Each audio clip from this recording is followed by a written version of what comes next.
Hey, it's been 3 weeks since our last market report, and you're not going to believe what's going on in this market, especially with it being the holidays. My name is Sean Price. This is our weekly market report, and for the Northern Virginia market. So here we go. I will go ahead and tell you before we get to the graph that I was really surprised. As you guys know, are probably aware, we didn't do a market report the week of Thanksgiving, and then coming back from Thanksgiving, I was absolutely swamped and didn't get a chance to do it. In fact, it was Saturday before I realized I hadn't done the report. So apologies for not getting that done, but here we are, 21 days later, and let's get into it so I can show you exactly what happened. All right, so the orange line is our buyer activity, and you can see that buyer activity has dropped dramatically over the last 3 weeks.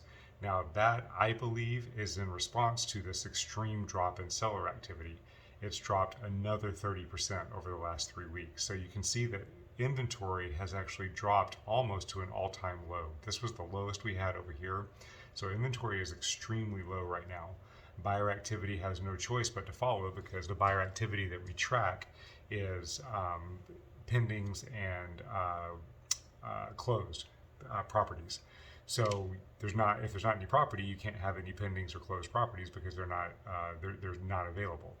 So what ends up happening is, as inventory goes down, buyer activity naturally drops. I can tell you that our experience from the market has been that showings are very high. We just had a property out in Woodbridge that had over 20 showings in the first weekend, and ended up going under contract really quickly with multiple offers. So the buyers are still out there. It's just that when you go down here to the screen, to the seller activity, there's no inventory, so there's nothing for buyers to buy.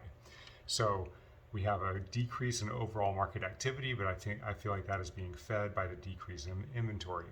If you take this and you move over to how strong the seller's market is, you can see in the last 3 weeks it has just continued to shoot up.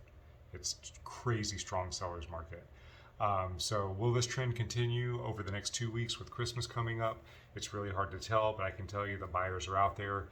If you're a seller and you're looking to sell, it's still not a bad time to go on the market. There's a lot less competition because there's very little inventory on the market right now, and buyers are looking.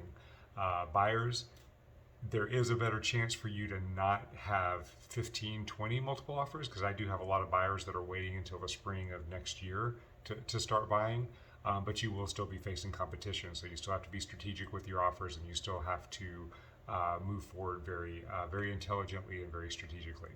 Okay, if you have any questions about this, please let me know, and we will be back next week with the history of what happened over this next 7 days. All right, talk to you soon.